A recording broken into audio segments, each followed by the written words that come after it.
mírame, yeah.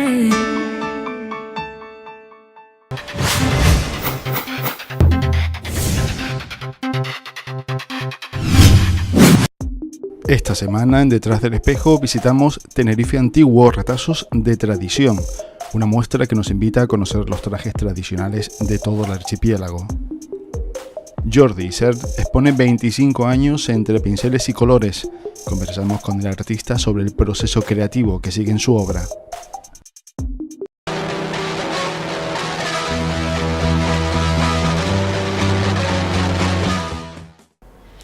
Estos son los protagonistas y las historias que te proponemos en esta nueva edición de Detrás del Espejo, aquí en Mírame Canarias, un espacio abierto al arte, a la literatura, a la música, al teatro, a la cultura en general, con C mayúscula. Comenzamos.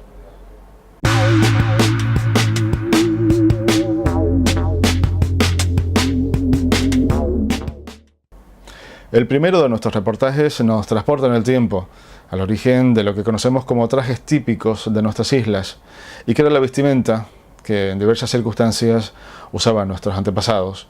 Manuel Acosta es sastre de profesión y lleva toda una vida dedicada a la investigación histórica de usos y prendas. Estos días expone su colección en la Sala de Arte La Racoba, en Santa Cruz.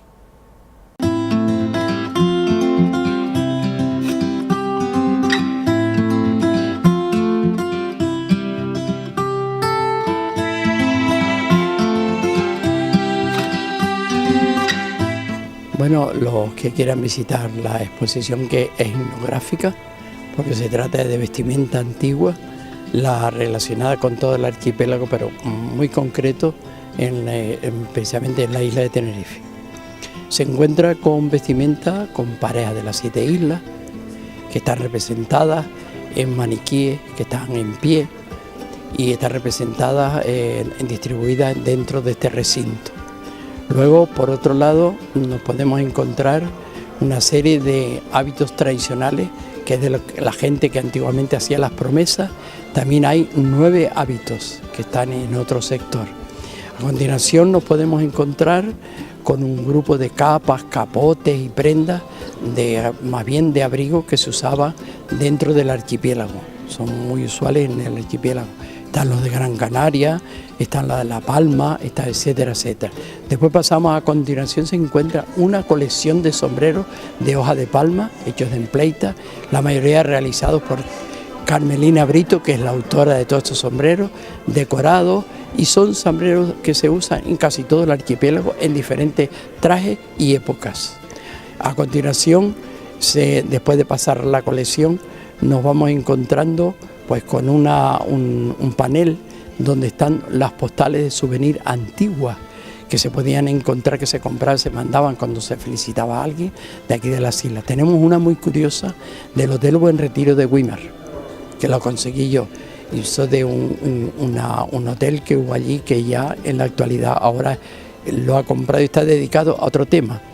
Y se decía el Buen Retiro porque era un sitio donde los extranjeros venían a curarse de las enfermedades de artritis en los jardines por el sol. Venían. Entonces nos hemos encontrado una postal con la isla de Tenerife, que tenía la carretera que estaba asfaltada, llegaba hasta Güímar nada más. De ahí para allá había que ir por el Camino Real. Después hay otra también de la inauguración del Hotel Mensei. Son postales muy bonitas, que es de aquí de Santa Cruz, el hotel que se inauguró ya hace bastante tiempo. Y entonces después llegamos hasta aquí, hasta el otro lado, y nos encontramos en la parte central con una colección de figuras a 39 centímetros de estatura, con la vestimenta, los tejidos escalados hechos por Tomás Hernández Negrín, que hizo un trabajo precioso. Y entonces están vestidas, lo llamamos Tenerife Antiguo, y se llama retazo de tradición, porque están representados casi todos los municipios de la isla de Tenerife. Y después ya pasamos a una parte final, donde podemos ver lo más antiguo, lo que a mí me llega porque yo soy de Güímar, y tenemos la danza de las cintas de San Pedro, que se solicitó su fundación en 1788 para bailarlo delante de la imagen de San Pedro. Se solicitó con un documento al juez real. Hoy lo he puesto yo en unos niños como de 7 o 8 añitos, están representados, y entonces hay dos, porque antiguamente La vestimenta, por ejemplo, la vestimenta del niño de la danza de Weimar, tiene en la cabeza un gorro que parece una tiara, porque estaba dedicado a San Pedro.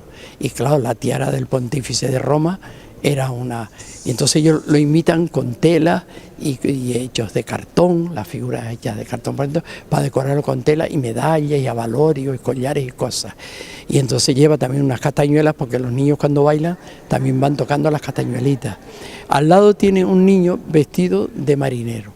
Eso quería decir que Josirilo, el del Escobonal, que es el que tocaba flauta y tambor con el tajaraste lento para que los niños bailaran, entonces a él le pedían pues los municipios la danza, pero la danza de Weimar se hizo para bailar a San Pedro y más tarde se hizo también para la bajada de la Virgen del Socorro el 7 de septiembre. Bueno, con esta connotación que te estoy dando, pues el hombre le solicitaban para otros municipios, y entonces creó este marinerito, formó un grupo de niños con el mismo baile, las mismas cosas, los metía en un camión y los llevaba a todos los municipios y representó los niños marineros por todo esos cantos. Pero en Weimar hay una característica, que San Pedro, por la población que empezó de la cumbre a la mar, en la población hay un San Pedro, se celebra un año San Pedro arriba y otro año San Pedro abajo, pero la parroquia está en el centro de la población. Y eso es la característica que tiene la danza de Weimar, que se hizo para San Pedro, y la otra del Escobonal, que le termina. Es lo más antiguo, sobre todo el niño de la danza de la cinta de San Pedro. Eso es lo más antiguo que hay dentro de esta exposición, con documentación que la guardan en la parroquia de San Pedro Apóstol de Weimar.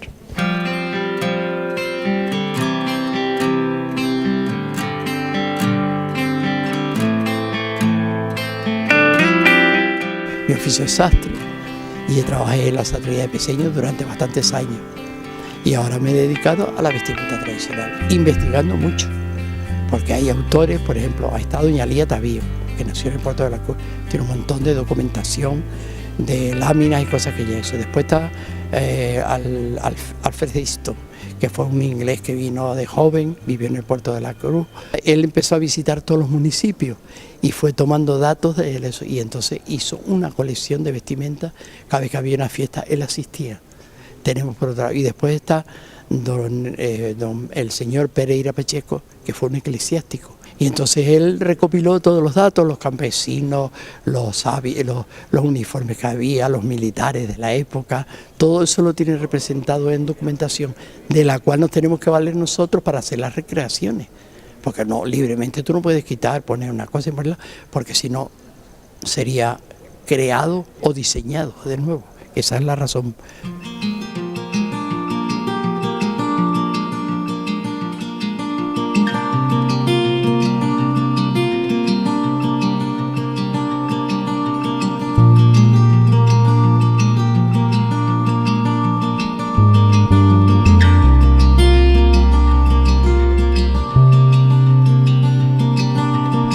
Y no en el sur era igual que el norte. Es decir, por eso yo cuando quieren unificar que el traje de la rotava es el mismo, no señor. Podía haber varios y de bordados distintos y todas las cosas, porque cada familia en su casa le ponía el toque que le parecía normal. Por eso no estaba establecido. Claro, como ahora mismo nosotros vestimos en la actualidad, el vaquero, los hay buenos, los hay más baratos, los hay de todos colores, cada cual se pone el que quiere, no tiene que llevar el uniforme, ¿no? Por ejemplo, te digo ese detalle porque a veces se confunde que el traje no es, sí es, puede ser. Además era una cosa normal. Si se hacía un traje aquí, otro allá, otro en otro sitio, cada cual tenía, por eso hay tanta variedad en la isla de Tenerife. A lo mejor un traje que se hacía en Candelaria, por ejemplo, el rotava no lo habían visto nunca. Porque claro, Diston vio unas mujeres que vendían la loza de barro, que la hacían, entonces las pinta en un dibujo. Y esas son las mujeres de Candelaria, de la época. A lo mejor te vas, yo qué sé, a Tacoronte y te encuentras el hombre, la mujer y dos dibujos de hombres porque vio a dos vestidos distintos y lo fue. Y esa documentación es la que nos vale a nosotros para llegar, mirar y ver, e ir comprando los tejidos apropiados para... Sin embargo, Gran Canaria tiró, y todo lo antiguo lo tiró a la basura y no hay apenas referencia para cómo fueron los trajes antiguos del campesinado, en la otra élite social, que son los ricos que tenían un montón de gente trabajando con ellos.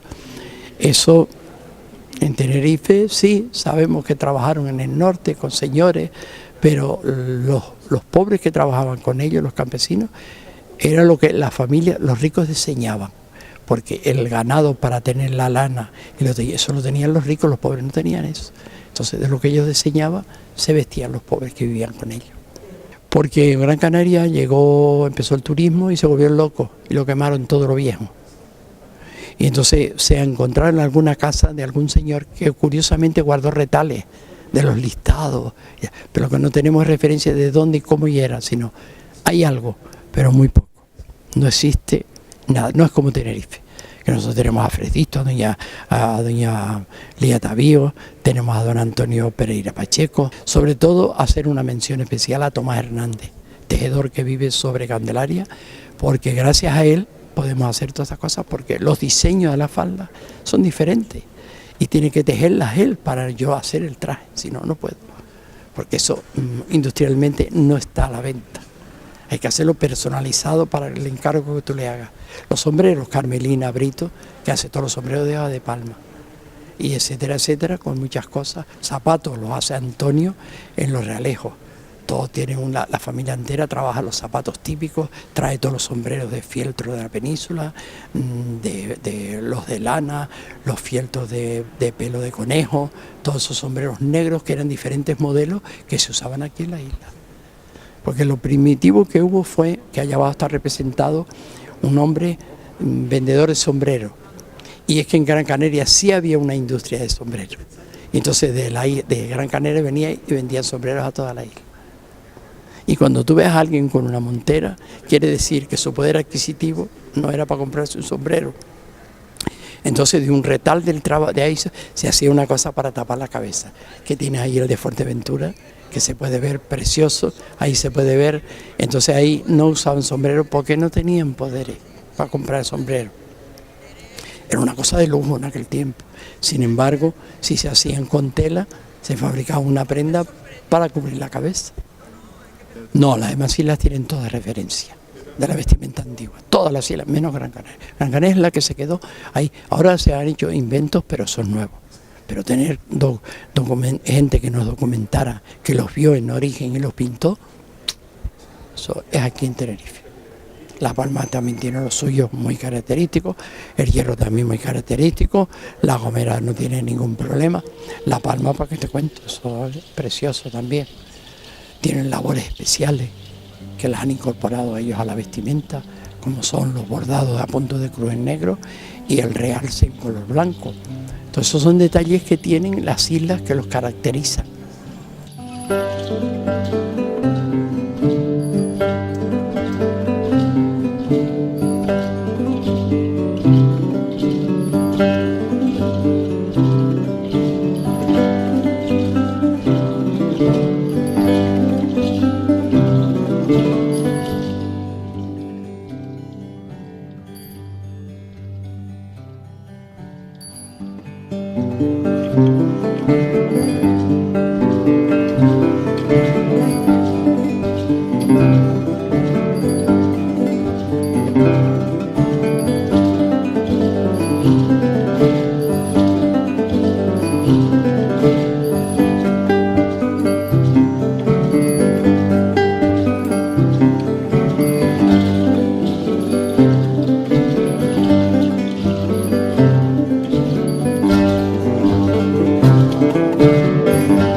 «25 años entre pinceles y colores» es el título de la nueva exposición del pintor catalán Jordi Isern, que podemos ver esta semana en el Círculo de Amistad 12 de enero en Santa Cruz.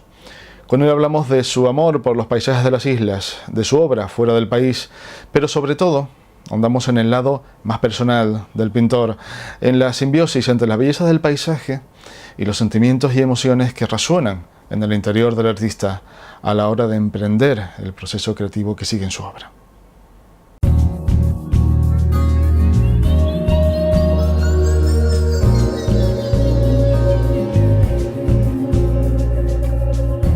...25 años es una fecha muy especial por el hecho de que ya son bastantes años, y aparte también es especial para mí porque venir aquí a la isla siempre es una ilusión tremenda, y presentarlo en esta ocasión a mí me representa un sentimiento muy fuerte.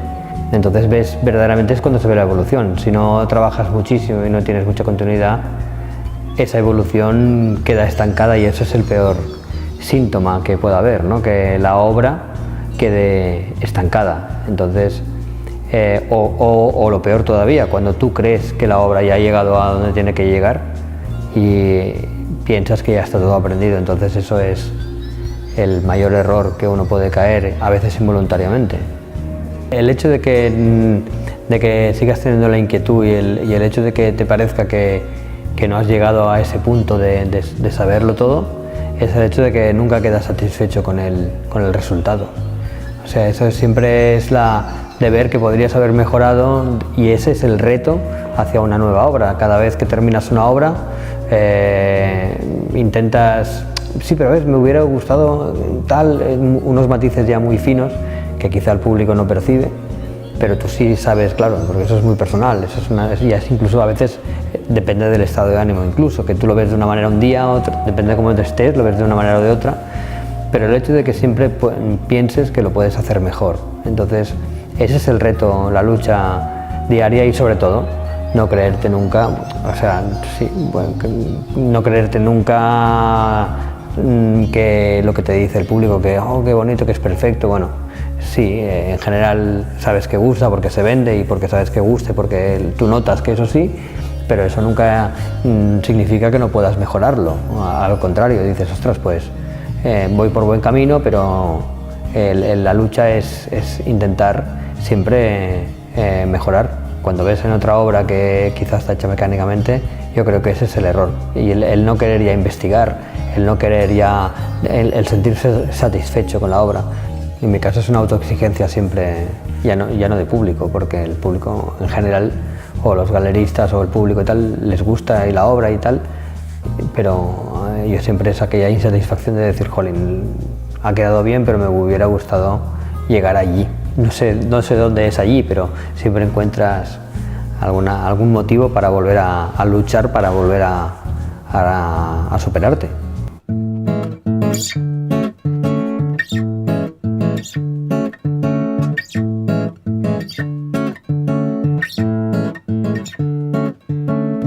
Desde el año 2013 la obra se ha convertido en internacional, ya muy consolidada, sobre todo en Japón. Hemos hecho ahora una feria de arte a través de una empresa en Barcelona hacia Taiwán, de una feria internacional de arte muy importante, en la cual solo hemos ido 8 artistas los elegidos, españoles. En Japón han gustado muchísimo los tajinastes, por ejemplo, eso lo he vivido yo, porque yo a las exposiciones de Japón tengo que ir, por contrato tengo que ir allí a verlas, y estoy toda la exposición allí. Ahí las exposiciones duran poco, duran 4 días, lo que pasa es que se hace un movimiento muy importante y viene muchísima gente, pero yo veo las reacciones del público, lo que he explicado antes, y veo las ventas que se hacen, y veo lo que gustan o no gustan, y la curiosidad que tienen es impresionante. Y luego, por ejemplo, en Cataluña, que es mi tierra, donde yo he nacido y donde vivo, los tajinastes son súper conocidos. Yo quedé impactado porque incluso aquí la gente se piensa que no son tan conocidos porque son únicos de aquí, pero no, la gente con todo esto del turismo, yo cuando he expuesto en galerías en Cataluña o en Madrid o en los tajinastes, la gente dice, oh, mira la flor del Teide, dice muchos, ¿no? Y es muy conocido y tiene un impacto importante, o sea, gusta muchísimo, supongo por ser único y por lo diferente que es, tiene muy buena aceptación.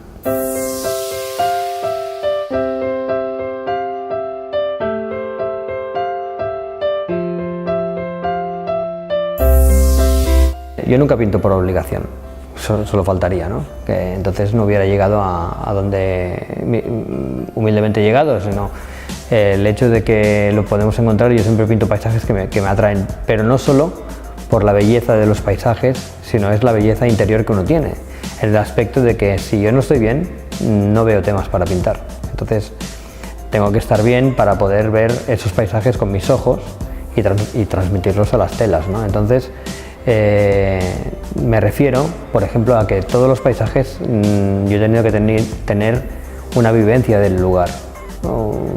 Haber estado, haber respirado, recordar el olor que he tenido en ese momento de lluvia, recordar ese ruido. Por ejemplo, ayer estuve aquí en el norte de la isla, estuve en Agua García, el Sauzal, todo esto, y me acuerdo de ver pues la naturaleza en estado puro y me emocioné mucho al ver un señor mayor que quizá yo pensé, digo, este señor probablemente ha vivido toda su vida aquí y creo que no ha viajado a ningún sitio. Entonces a mí estas cosas me provocan una simbiosis con el paisaje que veo y ver a esa persona allí. Pues a mí eso, a la hora de pintar, tengo un recuerdo tremendo de eso. Entonces eso a mí me ayuda anímicamente a plasmar eso, porque he vivido ese momento. Entonces no es solo el paisaje que, mira, porque tiene una luz, que eso es básico también, que tiene una luz muy bonita y en ese momento yo veo el cuadro, sino también el hecho de que yo haya tenido una vivencia o una experiencia allí, pasear el momento, recordar. Eso es lo que a mí me ayuda a configurar un cuadro. Entonces, por eso siempre, muchas veces me preguntan en las exposiciones si alguien me trae una foto, le voy a hacer el cuadro y le voy a decir que no. Le digo siempre que no. Yo digo, yo sé el sitio, si sé el sitio, yo voy a ir a ese sitio y entonces veremos si yo puedo realizar una obra de ahí o no. Pero nunca, por mucho que me guste el paisaje de la foto, no se lo voy a hacer siempre, porque no me va a salir, va a ser una cosa muy mecánica y no voy a estar a gusto. Yo tengo que estar a gusto pintando con todo esto que he explicado. O sea, tiene que haber una relación de vivencias, de querer al sitio, de experiencia. Yo vengo a la isla desde hace 18 años por el hecho de que me enamoré, y en la inauguración lo dije, de todos los recuerdos que he ido teniendo, y me enamoré de la isla y de las gentes, y por eso vengo a exponer y por eso pinto de la isla, no solo porque sea bonita con los paisajes. Todo es muy importante.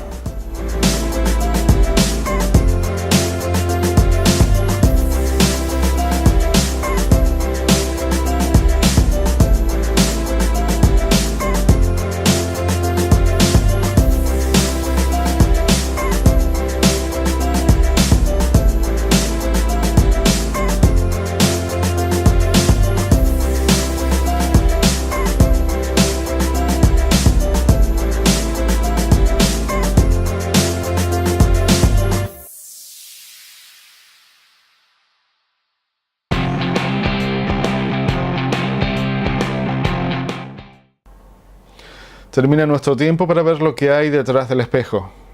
Te espero la semana que viene con nuevas historias y protagonistas del mundo de la cultura y de las artes. Hasta entonces nos seguimos viendo en las redes sociales. Continúas como siempre en la buena compañía de Mírame Canarias. Que pases buena semana.